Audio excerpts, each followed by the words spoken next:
Entonces, hoy voy a ver el concepto de modelos logit y modelos probit. Entonces, el problema que tenemos hasta este momento es, tenemos una situación en la cual nosotros creemos que existe un modelo subyacente que yo denominé como, con la variable y, pelitos igual a, para cada individuo y, que dependía de un conjunto de factores de ese individuo, ajustados por beta más un término de error epsilon. Entonces yo decía que mi propuesta es este modelo existe, ¿no? Es un modelo subyacente en el cual tiene información de los individuos y me permite identificar estas características dentro del vector X. No obstante, como su palabra lo dice, como su nombre lo dice, es un modelo subyacente. En realidad yo no conozco propiamente dicho cuál es el resultado de ese modelo. Lo único que yo observo, en cambio, es una respuesta binaria que voy a denominar como J, sin el apelativo de asterisco o pelitos, como quieran llamarlo, y en la cual observo solamente dos resultados, 1 y 0. Ahora, por simplicidad, yo voy a decir que el 1 lo observo si el modelo subyacente da como resultado un valor mayor que 0.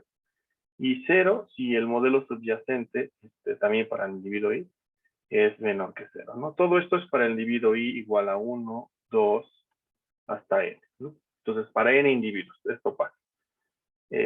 Bien, ahora, una de las cosas que estoy simplificando, es simplemente estoy diciendo que el resultado del modelo subyacente, para los casos positivos va a ser 1, para los casos negativos va a ser menor que 1. Algunos de ustedes me dirán, bueno, pero eso es muy restrictivo, porque implícitamente lo que yo estoy diciendo es que en realidad el resultado de 0 y 1, si yo quisiera hacerlo más general, si yo quisiera llevar a esto a un escenario general y que no fuera tan particular como lo tengo planteado en este punto, yo debería decir que la respuesta binaria es igual, debería de esquematizarse de esta manera, 1 y 0 también, pero 1 si el respectivo modelo subyacente es mayor que un umbral U. Y 0 si el respectivo si el respectivo modelo subyacente es menor que un umbral U. Así ya es más general, porque resulta ser que U puede ser cualquier valor. Puede ser una constante que puede ser positiva, negativa, puede ser cero incluso. Y entonces ya suena más lógico. Pensemos de esta manera, ¿no? O sea, imagínense que lo que estamos modelando es una respuesta binaria de si una persona paga o no paga su crédito. Si no lo paga, puede ser porque el modelo subyacente, este modelo que establece aquí arriba, predice un valor U, o un valor, perdón, que está por debajo del umbral. Y ese umbral vamos a pensar que es como la utilidad que me genera o el tipo de restricción moral que tengo respecto de pagar o no pagar.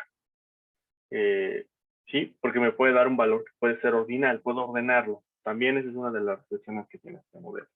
Bien, ahora, ¿por qué lo estoy llevando hasta la simplicidad de ponerlo nada más en mayor que 0 o menor que 0?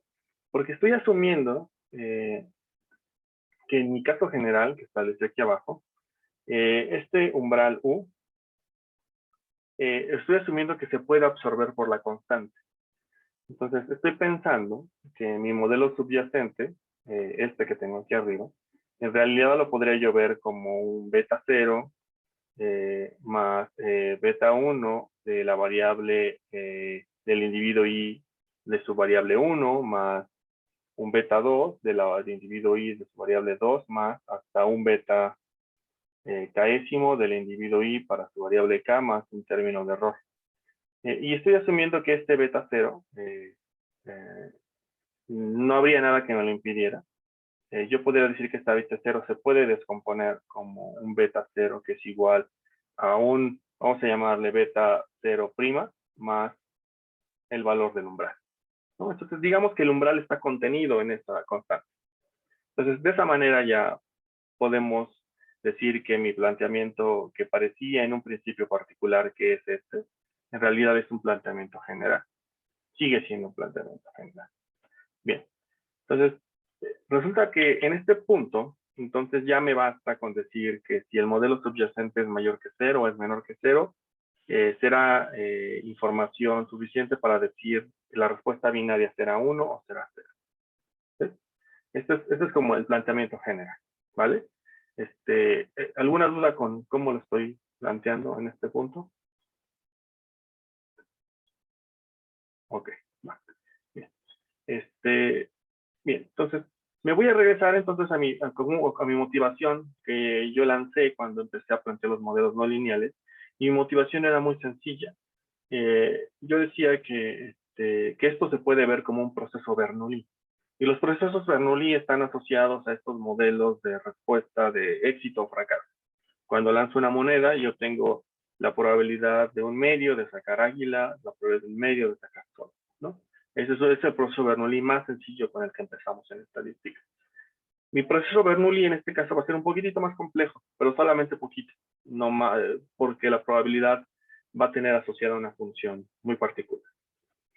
Entonces, yo voy a decir que en general la probabilidad de que la variable de respuesta binaria sea igual a 1, condicional en todas las características de ese individuo, X y subíndice Y, va a estar dado por la probabilidad de que XY por beta más epsilon I sea mayor que 0, ¿no?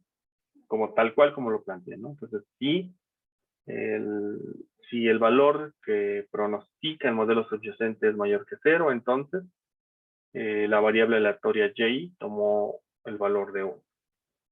Esto es igual a que si lo hiciera de esta manera, que despejara, voy a despejar epsilon I del lado izquierdo de la desigualdad. Voy a decir que esto es mayor que menos xy por beta. Ahí está la expresión que tengo aquí. La voy a denominar como g de xy beta, donde g es una función de densidad de probabilidad. Y ahorita hago un esquema de por qué me estoy refiriendo a g de esta manera. Por el contrario, la probabilidad de que la variable aleatoria sea igual a 0, condicional en xy, será igual a la probabilidad de que xy por beta más epsilon i sea menor que 0. Voy a hacer lo mismo, voy a despejar a epsilon del lado izquierdo de la desigualdad y a la otra parte del lado derecho, ¿no? Entonces esto va a ser igual a la probabilidad de que epsilon i sea menor que menos x y por beta. Y a este le voy a llamar por complemento, porque como es, pues solamente hay dos posibles respuestas, o es 1 o es 0. Entonces, si la probabilidad de que sea 1 es g de xy beta, entonces la probabilidad de que sea 0 debería ser el complemento, debería ser 1 menos g de que esto sea xy por beta. ¿Sí? Así de sencillo. Ahora, ¿cómo es g? G es una función de densidad. G va a tener una característica que voy a plantear ahora. Muy sencilla, de hecho, la característica. Pensemos en un esquema como de este estilo, en el cual tengo un plano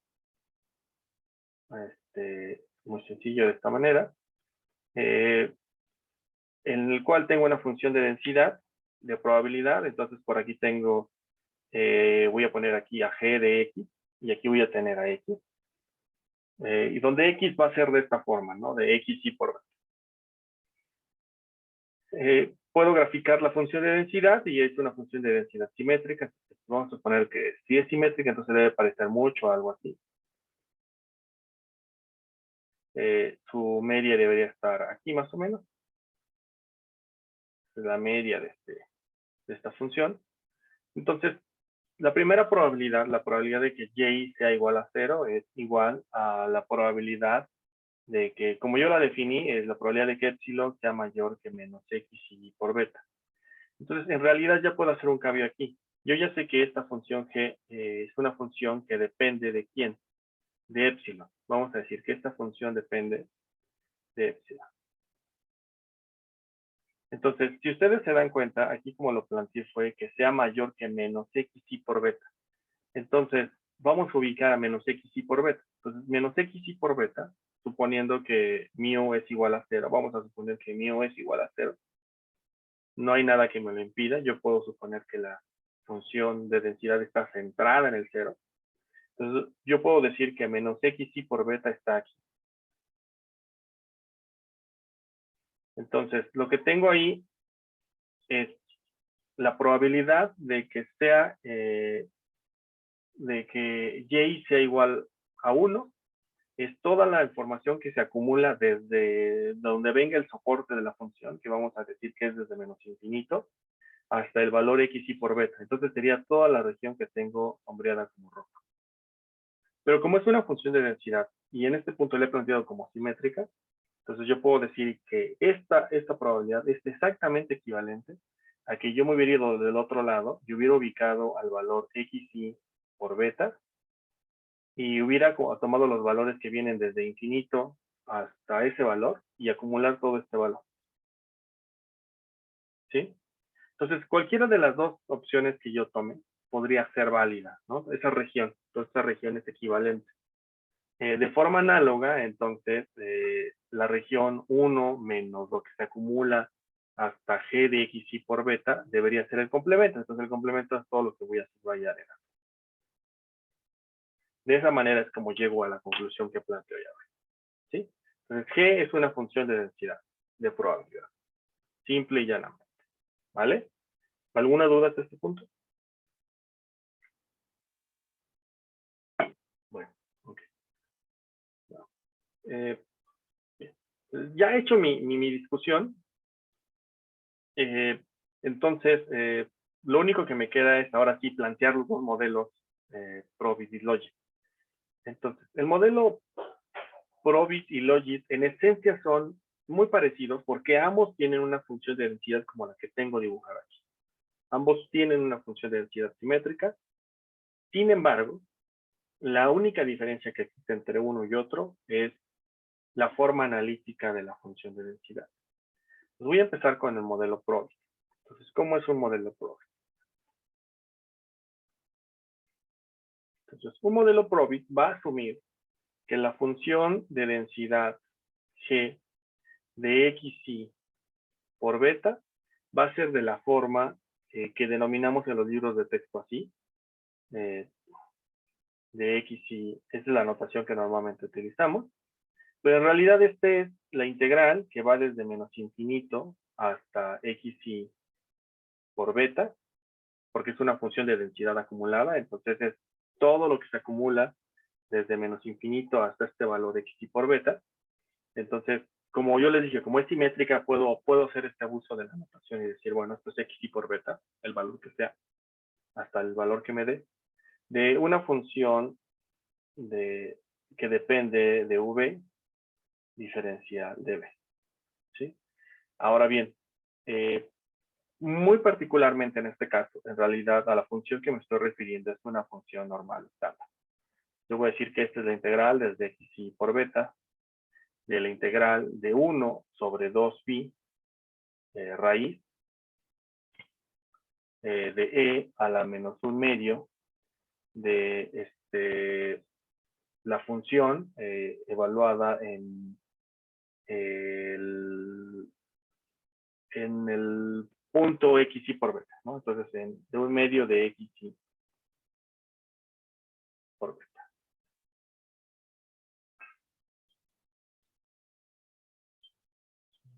Déjenme, lo voy a poner de una forma más sencilla. En realidad necesito que esta sea una función.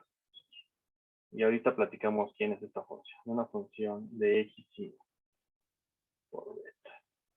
¿Quién es esta función xi por beta de ti? Ah, bueno, pues es simplemente tomar lo que ya sabemos que es una transformación z, en estricto sentido eso. Entonces esto sería la integral desde menos infinito hasta xi por beta de 1 sobre la raíz de 2pi de e a la menos un medio de la variable evaluada en z, pero z en este caso tiene varianza 1, entonces, por lo tanto, lo único que necesito es decir que esto es la variable aleatoria xy por beta menos la media, pero la media es 0, dividido entre la varianza que es 1. Entonces, simplemente podría yo dejar xy por beta, sin ningún problema, en este punto. Bien. Perdón, aquí me faltó diferencial de, en este caso es epsilon. Esa es la que respecto estoy integrando. Pero en realidad podría yo dejarlo respecto de x, sin problema.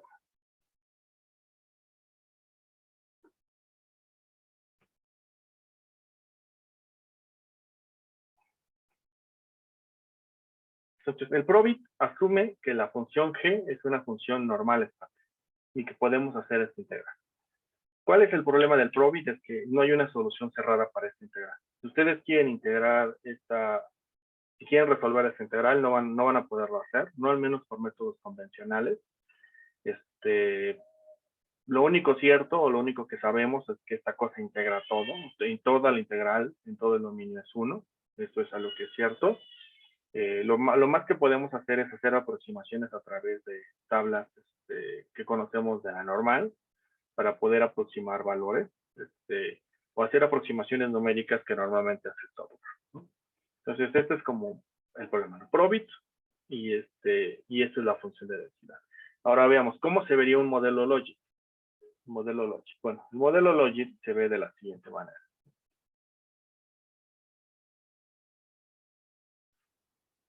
Un modelo logit asume que la función de densidad asociada es esta, es g de xy por beta, va a ser igual, y aquí la notación utilizada es este símbolo, como este triangulito, esta letra griega, que es como un triangulito con incompleto nada más, de xy por beta, y que va a estar dada por una forma cerrada de la expresión, que sería e a la xy por beta entre 1 menos e de xy por beta. Esta es la forma funcional, y esta gráfica, la gráfica de esta función es muy parecida a una normal estándar. El tema no es que está un poquito más, como más chaparrita y un poquito más ancha de la escuela, pero es la misma forma. Ahora bien, esta forma funcional viene de una función de densidad, de una solución de una ecuación diferencial que se le conoce como ecuación diferencial logística. ¿Cómo es una ecuación del tipo diferencial logística? La forma general es una diferencial, y voy a ponerlo en términos de y, ¿no? Diferencial de y, diferencial de x, es igual a y por L menos y. Esta es una ecuación logística. Se le conoce ecuación logística porque resuelve dos problemas que en biología se conocen muy bien. Uno que es el modelo cazador-presa y otro que son los modelos epidemiológicos. El modelo cazador-presa asume que las poblaciones, al menos desde el punto de vista biológico, crecen siempre y cuando existan suficientes presas para ellos, ¿no? Entonces, piensen en un escenario en que hay un cazador, que hay suficientes presas para él, entonces empieza a crecer su población hasta el punto en que se agotan las presas. Cuando se agotan las presas, entonces empieza a morir la especie que es cazadora y empieza a crecer la especie que es la presa, ¿no? Y el ciclo se repite, así sucesivamente. Entonces, los biólogos ocupan esta ecuación diferencial para modelar esa situación. Los epidemiólogos utilizan esta ecuación para modelar problemas de epidemia. Entonces, ¿cuánto se infecta la gente? Bueno, entre más personas haya propensas a infectarse, la infección crecerá. Pero la infección se detendrá en algún punto en cuando la población ya haya sido totalmente infectada, en cuyo caso, bueno, ya no habrá más a quien infectar y por lo tanto, la tasa de infección disminuirá. Digamos que la forma funcional de esta ecuación diferencial, si ustedes la vieran, si ustedes vieran la solución, me refiero a la solución, sería y aquí tendrían a x, ustedes deberían de ver una curva más o menos así. Bueno, como una S. Voy a tratar de hacerlo lo mejor que pueda. Como una S. Donde aquí el tope sería un valor que... Déjenme mover esta... ¿sí?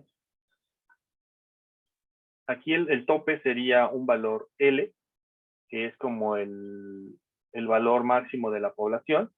Entonces, tiene esta forma S. Entonces, en un principio empieza a crecer poco, como el modelo cazador-presa. Entonces, en un principio, la especie cazadora crece poco,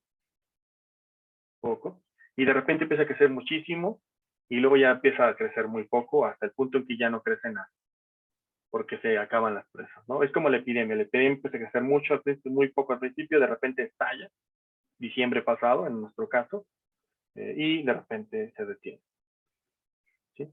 Entonces, esta forma funcional, si ustedes se dan cuenta, se parece muchísimo a una función acumulada de probabilidad. Bien, y resulta ser que esta es la forma de la solución, ¿no? Esta es la forma de Y, la forma de la curva Y. Ahora, ¿cómo es la forma de la curva diferencial de Y con respecto de X? Diferencial de Y con respecto de X. ¿Cómo es esa? Ah, bueno, pues esta gráfica, si ustedes hacen la derivada de esta gráfica que tengo aquí en blanco, si hacen la gráfica, la voy a poner en rojo. Si hacen ustedes la derivada de esa amiga, se va a ver algo así.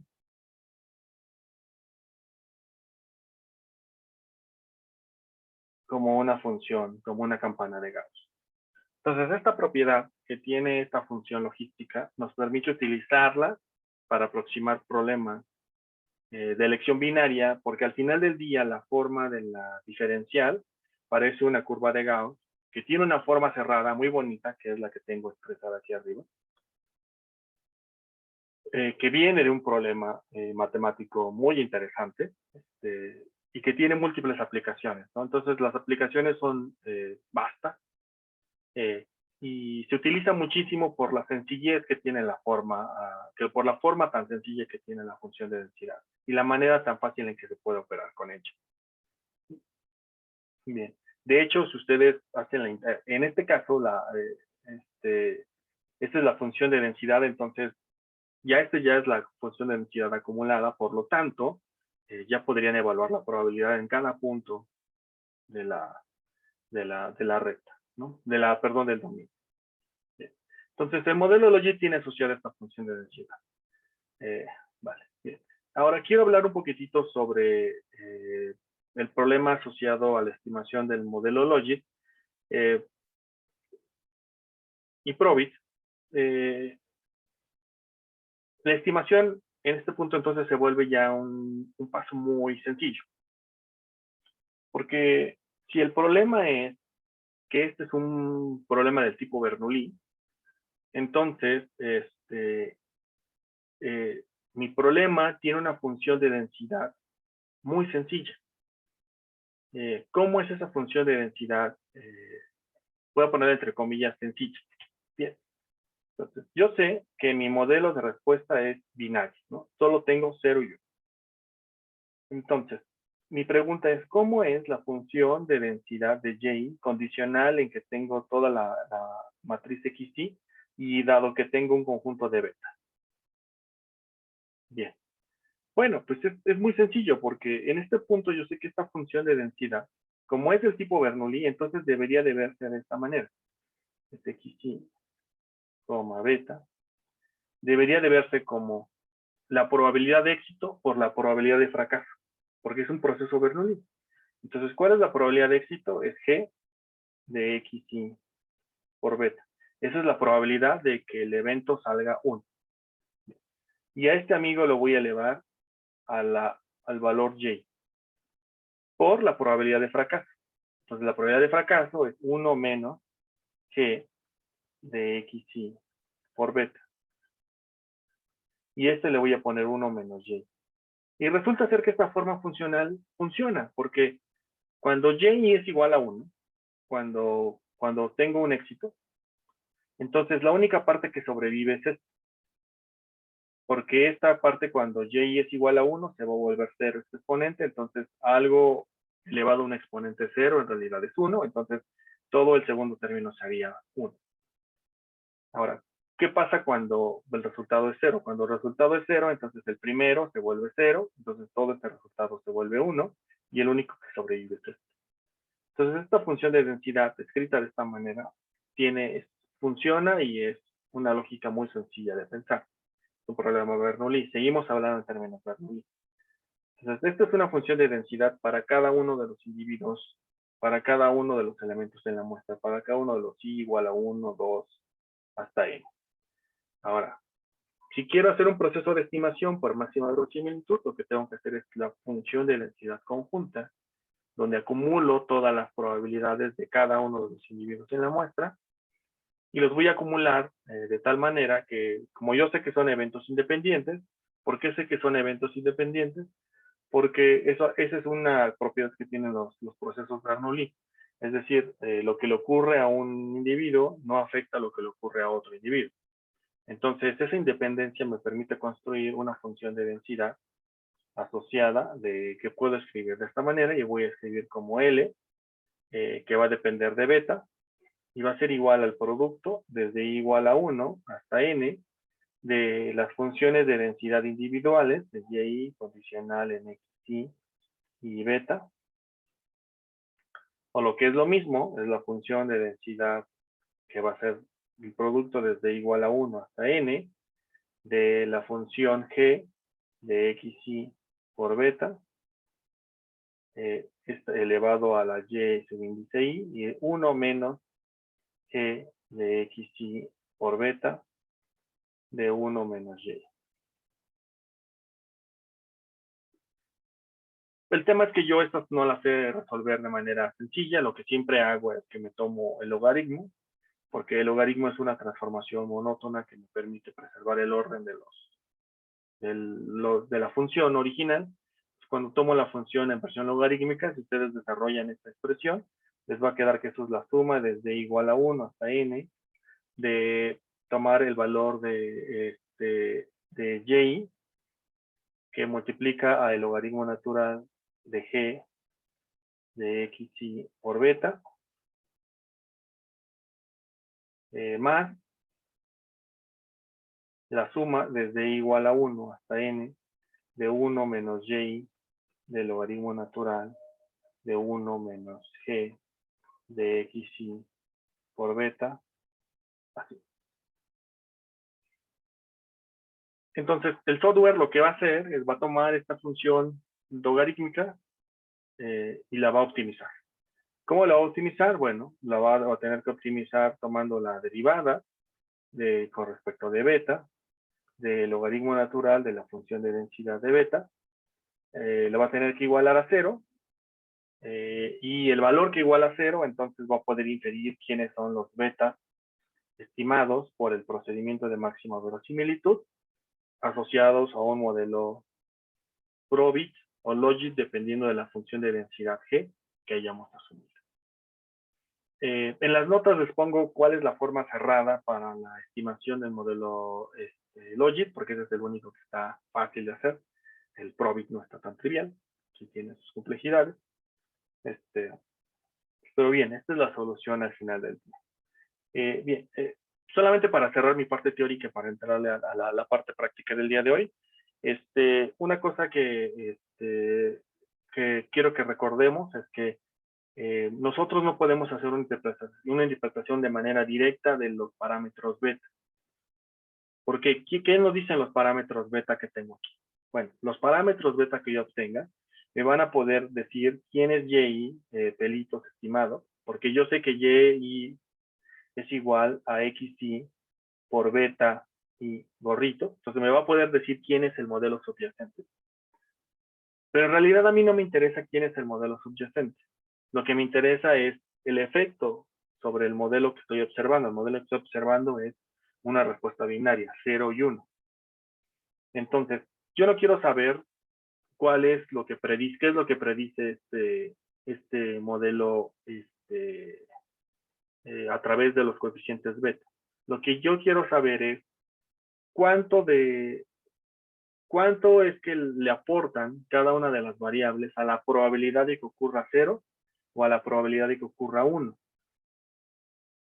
Entonces, dicho eso, entonces, cuando trabajemos con Probit y Logit, no vamos a interpretar de manera directa los betas, sino lo que vamos a hacer es interpretar los efectos marginales. Porque los efectos marginales, como los habíamos definido, entonces el efecto marginal de K es igual a la derivada del valor esperado del modelo y condicional en xy respecto de una variable que sea mi variable de interés, ¿no? Entonces, en este caso particular, el valor esperado es una variable, es el valor esperado de y. ¿Cuál es el valor esperado de y? Y es un modelo Bernoulli, ¿no? Entonces, ¿cuál es el valor esperado de y? Bueno, entonces me voy a preguntar por la derivada respecto de x y k por el valor esperado de y. Pero el valor esperado de y en un modelo Bernoulli es simplemente la probabilidad de éxito. O P, la probabilidad de éxito. Acuérdense, el modelo Bernoulli, el valor esperado es P. ¿Cuál es la varianza? Es P por Q, ¿no? Pero en este caso solamente me estoy refiriendo al valor esperado. Entonces, P. Entonces la derivada de la probabilidad. Y una vez que la encuentro, entonces lo que tengo es, ahora sí, la contribución que hace cada una de las variables xk a la probabilidad de que ocurra 1. Entonces lo que estoy estimando es cuál es la probabilidad de éxito. ¿Cuál es la contribución de probabilidad de éxito? Es probablemente una de las limitaciones más grandes que tiene Probit, porque no estoy haciendo la contribución que hace a la probabilidad de que sea 0, sino a la probabilidad de que sea 1, porque lo que me interesa son los éxitos. Aquí el punto es cómo ordenan ustedes sus datos. ¿Cuál es el evento de éxito? ¿No? En el caso de las personas que pagan o no pagan su tarjeta de crédito, el evento de éxito debería ser que pagaran, ¿no? Pero si quieres evaluar la morosidad, a lo mejor lo que quieres hacer es que el evento de éxito sea la probabilidad de que no pague, ¿no? Ahí depende mucho del enfoque. Vale. Bien. ¿Dudas hasta este punto?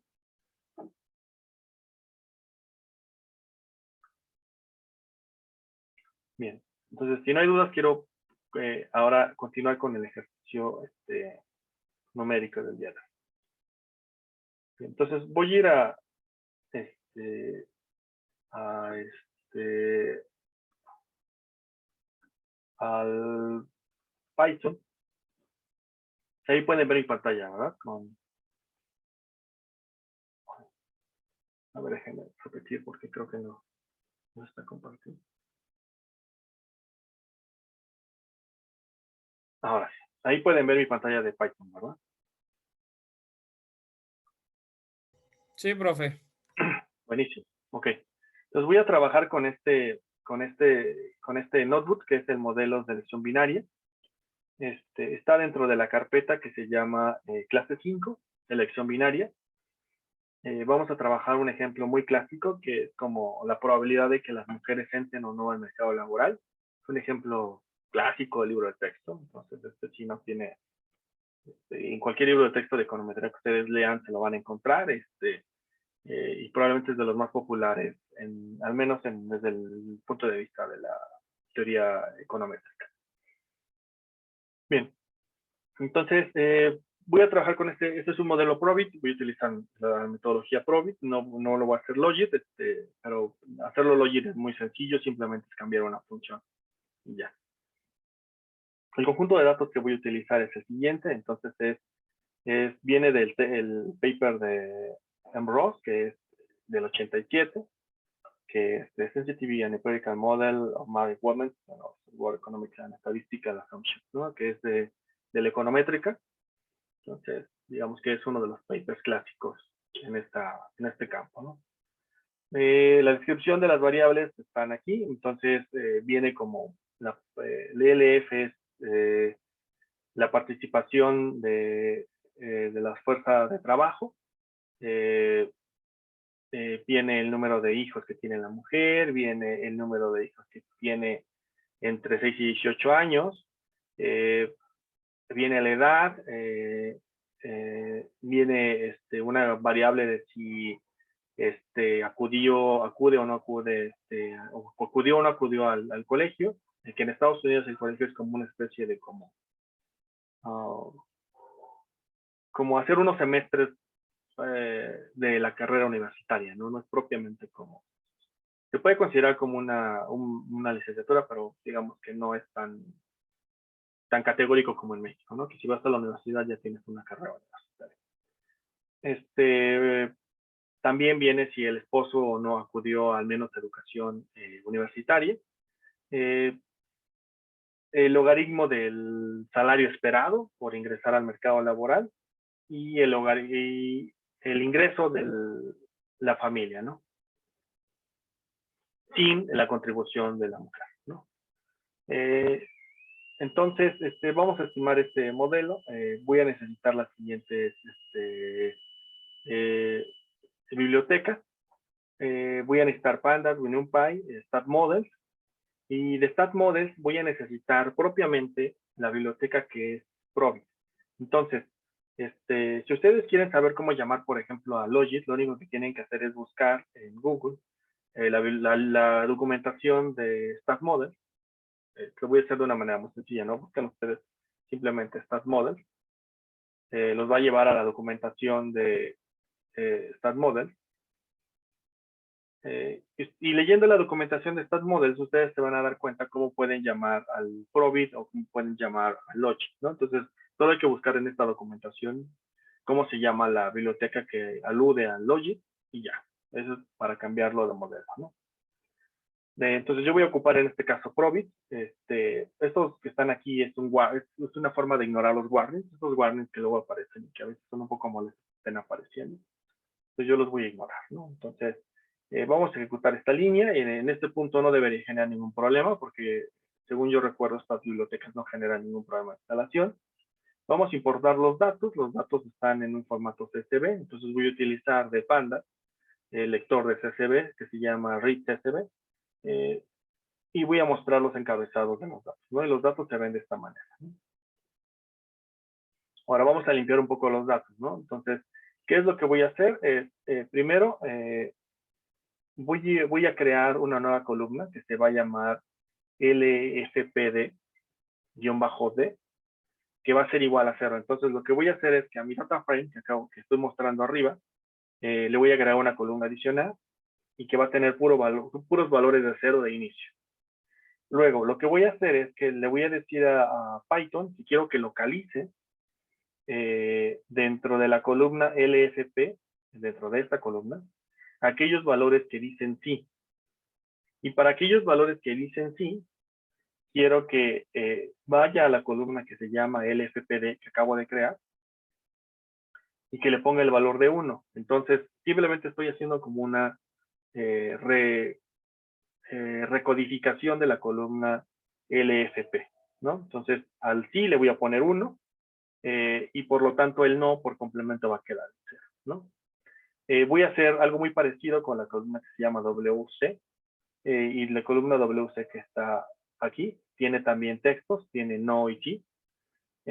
Lo que voy a hacer es lo mismo, entonces por default voy a crearlos todos en 0 y luego lo voy a sustituir todos los que son sí con un 1. Voy a hacer lo mismo para la columna que se llama HT, que es esto, también tiene texto y lo voy a sustituir. Y simplemente aquí voy a mostrar cómo se vería el resultado. Entonces ejecuto y ya tengo 3 columnas nuevas que son una recodificación de al menos la primera de esta columna, la segunda de esta columna y la tercera de esta columna. ¿Vale? Bien. Ahora voy a hacer estadísticas descriptivas, ¿no? ¿Cómo hago estadísticas descriptivas? Bueno, yo tengo un data frame que se llama data. Simplemente lo que voy a hacer es .describe, porque ese es un método que le aplica a este data frame. Le doy .describe y me va a aparecer estos resultados, ¿no? ¿Qué es lo que hace Python? Por default, me da la estadística descriptiva de aquellas variables que son numéricas y por lo tanto de las que se puede hacer estadística descriptiva. De las que no son numéricas, o que son categóricas, no me puede decir nada, ¿no? Porque son categóricas, no sabe qué hacer con ellos, ¿no? ¿Hay otras librerías que nos permiten hacer estadística descriptiva de variables categóricas? Sí. En Python hay muchas, hay un par al menos, si yo recuerdo. Bien, entonces de cada una de las variables me muestra las estadísticas descriptivas, entonces me dice que de acuerdo a esto, todas, está completo mi set de datos, tengo 753 observaciones. Por ejemplo, el promedio, vamos a ver el promedio de esta, ¿no? De esta variable, de la que se llama LFPD, que es como la participación del mercado laboral. Esa es como la respuesta binaria que estoy observando. ¿La mujer participa o no participa en el mercado laboral? Entonces, más o menos lo que me dice es que el 56%, más o menos, tal vez 57% de las mujeres sí participan en el mercado laboral, ¿no? Más o menos el 28% atendió o fue al colegio, y el 39% de sus esposos no, también fueron, ¿no? Bien, entonces vamos a estimar el modelo PROVI, ¿no? ¿Qué es lo que voy a hacer? Voy a definir la variable y, que es mi variable categórica, 0 y 1, que va a ser esta variable, y mis regresores, ¿no? Y voy a seleccionar el nota que se llama data, las siguientes columnas: la columna K5, la columna K618, la edad, WCD, HCD, el logaritmo del salario y el ingreso, ¿vale? Entonces, y voy a agregar una constante al final, ¿no? Entonces, ejecuto esta línea y simplemente creo mi variable X y mi variable Y. Ahora vamos a estimar el modelo, ¿no? Lo primero que voy a hacer es utilizar la función que se llama probit, que es una función que importé al inicio de mi código. ¿Qué necesita la función probit? Necesita que le diga quién es la variable Y, quién es la variable X, y ya, ¿no? Eso es todo lo que necesita. Ahora, le voy a decir que la variable Y es la respuesta binaria de trabaja o no trabaja, y la matriz X es la que le puse aquí arriba. Solamente aquí, esta función que está aquí, asTypeFloat, lo que estoy haciendo es como tomar la matriz X, y si por alguna razón alguno de los datos que está en la matriz X no es numérico, a pesar de que todos parecen numéricos, quiero que force todos los datos y los vuelva numéricos. Esto es como una especie de garantizar que tomen los datos y los force a ser numéricos, simplemente. Porque puede ser que a lo mejor en el proceso de importación alguno de los registros tenía un espacio, y cuando lo importa Python, pues respeta el espacio, y al importarlo considera que toda la columna era texto, cuando en realidad todos son números, y por ahí se nos fue un espacio, ¿no? Bien. Luego, este objeto que se llama model, lo voy a ajustar o lo voy a estimar con esta función fit, y lo voy a guardar como probit model, y voy a imprimir el resultado, ¿no? Entonces, este es el resultado de estimar un probit. Entonces, cada uno de estos resultados están y cada uno de estos coeficientes es mi beta. Es el beta asociado al modelo subyacente, ¿no? Entonces, si agarro mi matriz X y la multiplico por beta, me va a dar, este va a ser mi Y película, o Y asterisco, ¿no? Esto es lo que es la estimación, el Y asterisco. Más o menos tiene la misma estructura que hacemos cuando tenemos un modelo de regresión de mínimos cuadrados ordinarios. Tiene un error estándar. El error estándar que tiene asociado se calcula de la forma habitual que nosotros sabemos, que es tomar los residuales, construir los residuales estimados, tomar la matriz X' por X, invertirla y tomar la posición respectiva y colocarlo aquí. Ahora bien, el estadístico de prueba, a diferencia de mínimos cuadrados ordinarios, en este caso es un estadístico Z. ¿Por qué? Porque en principio, en este procedimiento que estamos estimando por máximo verosimilitud y que es un probit, estamos utilizando una función de densidad normal, y por lo tanto podemos utilizar como estadístico de prueba una función normal para evaluarlo. Por eso se vuelve un Z. Entonces aquí está la probabilidad. Si ustedes se dan cuenta, los que no son significativos es esta. Por ejemplo, K16 a 8.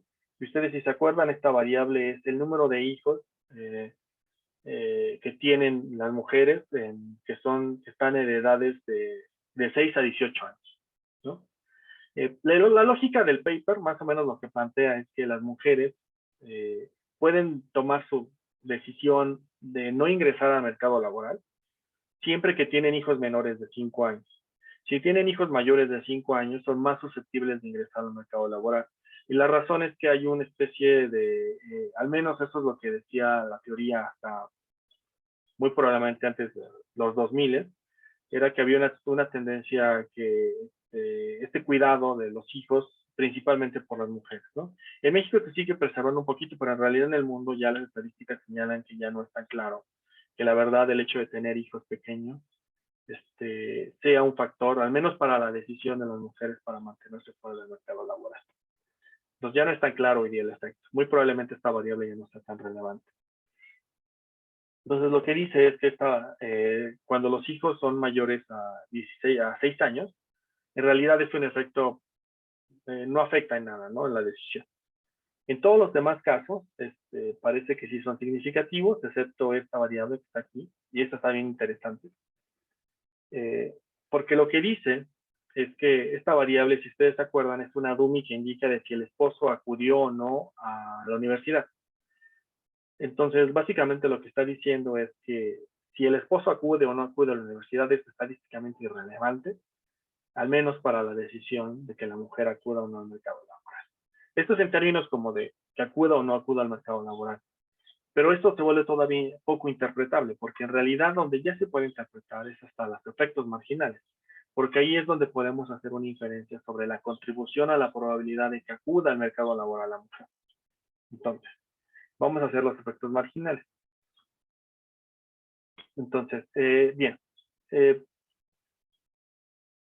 El efecto marginal, en este caso, es, voy a hacer un efecto marginal sobre que cuánto contribuye el hecho de que el esposo haya acudido o no a la universidad.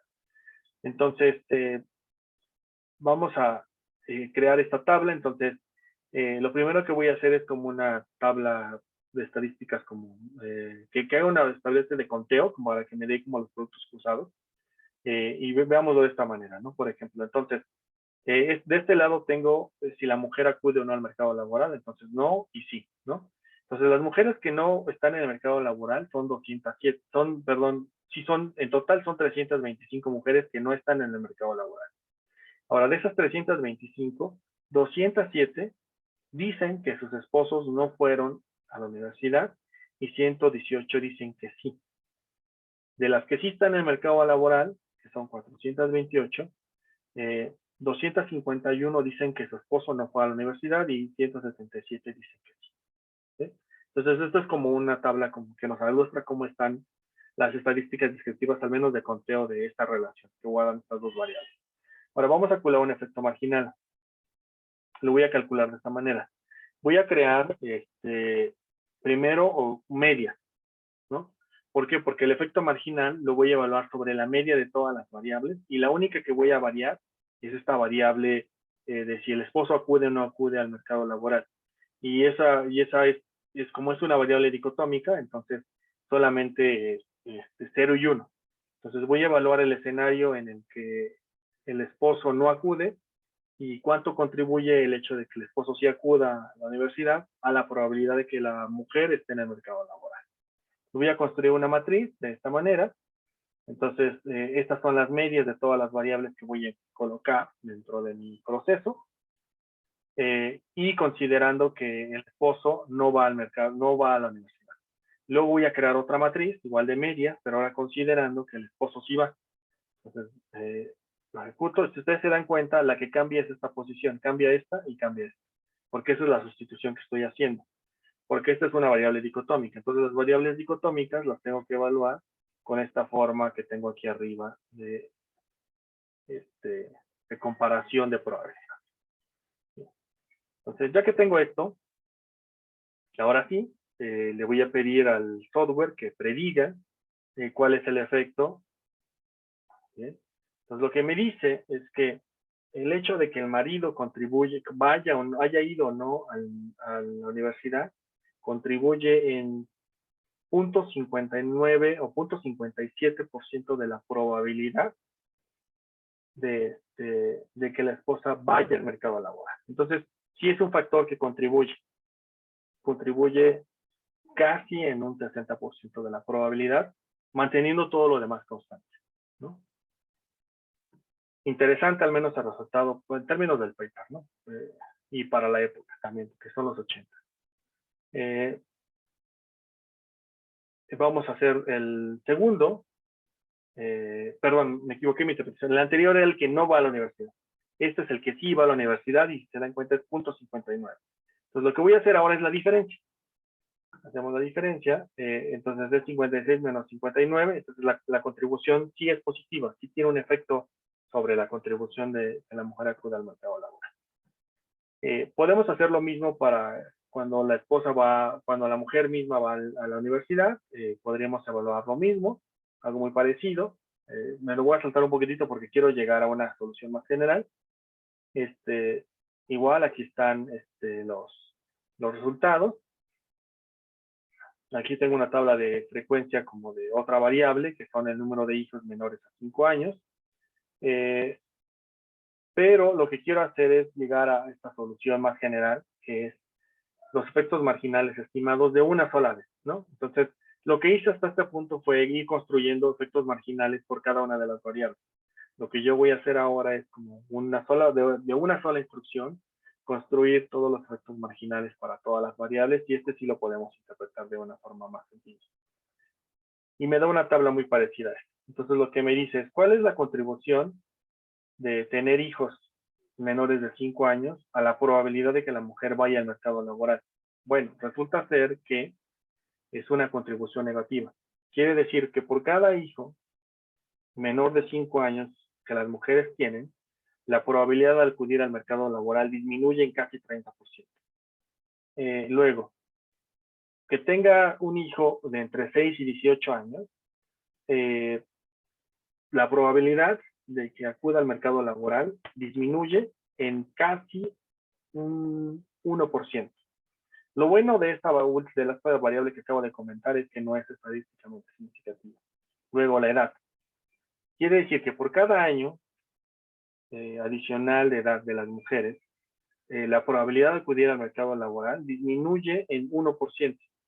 Es una contribución muy pequeña. Entonces, la edad es una proporción muy pequeña.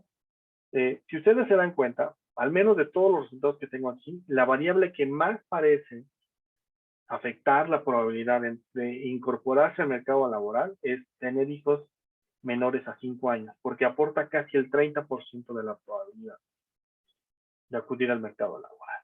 Y es estadísticamente significativo. Caso concreto, tener hijos de 6 a 18 años es irrelevante. También si el esposo acudió a la universidad o no, también es irrelevante, pero todas las demás tienen al menos un efecto significativo. ¿Vale? Bien, no sé si tengan alguna duda hasta este punto. No, profe, todo bien. Ok, buenísimo. Bien, pues hasta aquí llegamos hoy. No sé